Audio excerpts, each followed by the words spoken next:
नमस्कार मंडळी, आज आपण बनवणार आहोत ओट्सचे असे खमंग लाडू। हे आपण बनवणार आहोत ओट्सपासून। अगदी हेल्दी, मुलांच्या डब्यासाठी खूप उत्तम रेसिपी आहे। इथे मखाणा घेतला आहे, तो मी अशा रीतीने भाजून घेतला आहे।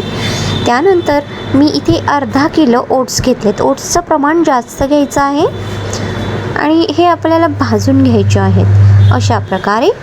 आणि भाजताना आपले जी गॅसची फ्लेम आहे ती आपल्याला मीडियम ठेवायची आहे। त्यानंतर मी काय केलं, बदाम घेतले, ते अशा रीतीने भाजून घेतले। ते थोडेसे गोल्डन झाल्यानंतर मी काजू टाकले। दोन्हीचं जे भाजून घेतलं ते प्रमाण थोडं अर्धा घेतलेलं आहे। त्यानंतर मी काय केलं की ते सगळे बदाम बाजूला काढून घेतले आणि पंपकिन सीड्स असतात ते बाजारात मिळतात, ते आपल्याला थोडेसे भाजायचेत आणि त्याबरोबर आपल्याला चिया सीड्स मिक्स करायचेत। हे दोन्ही एंडला मिक्स करायचे चिया सीड्स। नंतर शेंगदाणे घेतलेत, ते आपण भाजून घेणार आहोत अशा रीतीने। शेंगदाणे पण थोडेसे खरपूस भाजायचे, जास्त हाय फ्लेमवर नाही भाजायचे आणि जास्त वेळ भाजायचे, म्हणजे गोल्डन त्याला कलर येऊपर्यंत ते भाजतच राहायचेत। छान असा वास आला खमंग असा, तरच ते आपल्याला बाजूला काढून घ्यायचे आहेत। शेंगदाणे तुम्ही तुमच्या आवडीनुसार कमी जास्त करू शकता, पण तुम्हाला जर जास्त हवा असेल क्वांटिटी तर तुम्ही थोडे शेंगदाण्याचं प्रमाण वाढवू शकता। त्यानंतर काय करायचं, विलायची घेतल्या 4-5, त्या आपण भाजल्या। नंतर आपण फुटाणे घेतले आहेत। फुटाणे आपल्याला टर्पल सकट घ्यायचे आहेत, टर्पल काढायचं नाही आहे। ते आपण भाजून घेतले। अशा रीतीने आपलं सगळं जे सामान आहे ते भाजून घेऊन साईडला ठेवून द्यायचं आहे। आणि आपल्याला आता काय करायचं आहे, गॅसची फ्लेम आहे ना ती मंद करायची, बारीक करायची आहे आणि अक्रोड आपल्याला भाजायचे आहेत। अक्रोडला हाय फ्लेम नाही ठेवायची आहे। अशा रीतीने आपल्याला अक्रोड पण असेच भाजून घ्यायचे आहेत। सगळे ड्रायफ्रूट मी एका प्लेटमध्ये काढलेले आहेत अशा रीतीने। आणि विलायची मी आता इथे सगळी सोलून घेत आहे। अशा रीतीने विलायची सोलल्यानंतर मी ओट्सची जी पावडर आहे ती आणि विलायची एकत्र करून मिक्सरला बारीक करणार आहे। अशा रीतीने आपण ओट्स आणि विलायची मिक्सरच्या भांड्यात ॲड केलेली आहे आणि आता मी ती मिक्सरवर जराशी ग्राइंड करून आणते। ग्राइंड केल्यानंतर बघा त्याची पावडरची जी कन्सिस्टन्सी आहे ती अशी ड्राय आणि एकदम बारीक नाही, थोडीशी मऊ करायची आहे।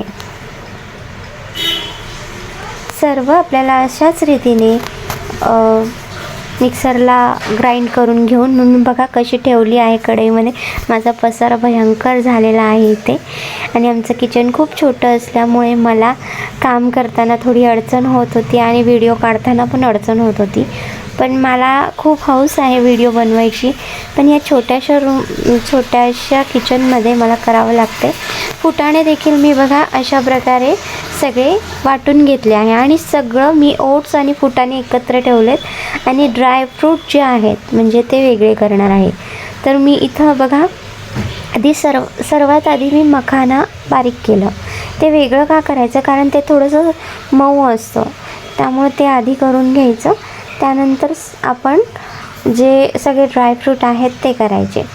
ते करण्याआधी आपण अक्रोड करायचे, अक्रोड नंतर बाकीचे ड्रायफ्रूट। अशा रीतीने सगळे ड्रायफ्रूट एकत्र केले। नंतर आपण गूळ वाटून घेतला। गुळाची पावडर होती पण त्यात थोडे खडे होते, त्यामुळे मी ती 2दा मिक्सरवर फिरवून घेतली आणि थोडे खडे तरी पण मला दिसतच होते, नीट होत नव्हतं, म्हणून मी पुन्हा कमी करून पुन्हा मी मिक्सरला बारीक करण्याचा प्रयत्न करून एकदम बारीक अशी फाईन पावडर करून घेतली। तूप गरमच टाकायचं आहे। सगळं बघा गूळ आपलं टाकलेलं आहे, सगळ्या पावडरमध्ये मिक्स केलेलं आहे आणि आता त्याच्यावर मी अशा रीतीने तूप टाकत आहे। आता हे आहे ओट्स आणि गूळ आणि भाजलेले जे फुटाणे आहेत त्याची पावडर, त्याच्यावर आपण ही गुळावर आपण हे गरम तूप टाकलं आणि चमच्याने अशा प्रकारे आपण ते मिक्स केलं। आणि गरम असताना जरा हात भाजू शकतात, थोड्या वेळाने तुम्ही ते मिक्स करून घ्या। अशा रीतीने सर्व मिक्स केलेलं आहे आणि जी आपली इतर ड्रायफ्रूटची पावडर होती ना ती आत्ता मिक्स केली बघा, नंतर मिक्स करायचे ते। आणि अशा प्रकारे हातानेच ती सगळी एकत्र करून घ्यायची. मिक्स करताना आपल्याला त्याच्यामध्ये असे गाठी राहून नाही द्यायच्यात, त्या सगळ्या व्यवस्थित अशा फोडून घ्यायच्या आहेत. काही राहतच नाही शक्यतो, मिक्सरवर काढलेलं आहे. आणि आता बघा थोडं आपल्याला ते कोरडं आहे ना, तर त्याच्यासाठी आपल्याला इथे अर्धाच वाटी पाणी घ्यायचं आणि गूळ घ्यायचा आपल्याला. आधी आपण गूळ घेतलेला आहे तो अर्धा आहे, आपल्याला अशा रीतीने कट करून घ्यायचं आहे. गुळाचं प्रमाण अर्धा आधी घेतलं आहे, अर्धा नंतर घेतो आहे. आपल्याला चव आपल्या प्रमाणानुसारच घ्यायची आहे. तर आता मी हा जो प्रकार करते तो 1 किलो लाडूसाठी करते ना, तर साधारण तुम्हाला अर्धा किलो गूळ लागेलच. गोडपणा चांगला यावा म्हणून अर्धा ते पावशेर तुमच्या प्रमाणानुसार. मला साधारण पाव किलोच्या पेक्षा थोडासा गूळ जास्त लागला, आणि कारण माझे लाडू पण तेवढे जास्त झाले होते, मी शेंगदाणे एक्स्ट्रा ॲड केले होते. आणि आता मी ते पाण्यामध्ये टाकले. गरम करायचं पाणी, त्यामध्ये गूळ टाकायचा. गुळाचं प्रमाण जास्त, पाण्याचं प्रमाण कमी. आधी थोडा गूळ टाकला, थोड्या वेळानंतर मी पुन्हा कट करून थोडा टाकला. पाणी तेवढंच ठेवायचं, पाणी कमी जास्त नाही करायचं. आणि अशी उकळी द्यायची. उकळी एकच आली पाहिजे आणि असं हलवायचं. जास्त वेळ पण गरम करायचं नाही, म्हणजे त्याची घट्टपणा येईन असं नाही, पातळच ठेवायचं. आणि ते सगळं मिश्रण आपल्याला यामध्ये ओतायचं आहे. म्हणजे आपली जेवढी ती पावडर आपण केल्या आहेत सगळ्या, त्याच्यामध्ये आपल्याला ते मिक्स करायचं आहे. हात अजिबात घालू नका, खूप गरम असतो गुळाचा चटका, त्यामुळे 5-10 मिनिटांनंतरच हाताने मळा, गार झाल्यावर. आत्ता काहीही करू नका. आत्ता फक्त तुम्ही चमच्याने एकत्र करण्याचा प्रयत्न करा, कारण कसं होतं ना, जास्त घट्ट झालं तर ते कडक होण्याची शक्यता असते. त्यामुळे पटापट चमच्याने मिक्स करायचं, हाताने मिक्स करायचं 1-5 मिनिटांनी. आणि सगळं असं मिश्रण झाल्यावर बघा कसं होतं. आणि लाडू बघा कसे पटकन वळले जातात, जास्त घट्ट नाही होत आणि जास्त पावडरही नाही होत, म्हणजे जास्त दाबावे लागत नाही. माझ्या मुलाला विचारलं कसं झालं आहे, त्याला खूप आवडलेला आहे लाडू, आणि तो बघा काय म्हणतो ऐका त्याचं म्हणणं. तर अशा रीतीने आपले सगळे लाडू आपल्याला वळून घ्यायचे आहेत.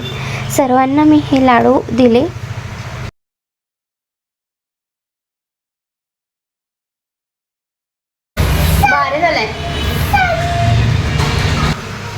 तर आता मी उरलेले सगळे लाडू अशा प्रकारे वळून घेते आहे, आणि खूप छान असे हे लाडू झालेले आहेत. नक्की ट्राय करा तुम्ही पण. आणि आमचं घर जरासं असं छोटंसं आहे, पण त्याच्यामध्ये आमचा हा सुखी संसार खूप छान सुखसमाधानाने चाललेला आहे. तुम्हाला आजचा व्हिडिओ कसा वाटला आणि लाडू आवडलेत का? लाडूची पद्धत बरोबर आहे का? तुमची पद्धत कोणती आहे? नक्की मला कमेंट्स करून सांगा. आणि हे लाडू खरंच खूप चांगले आहेत लहान मुलांसाठी, डब्याला देण्यासाठी, रोजच्या खाण्यासाठी खूप मस्त आहेत. कशी वाटली रेसिपी नक्की कळवा. धन्यवाद वेळात वेळ काढून रेसिपी बघितली त्याबद्दल.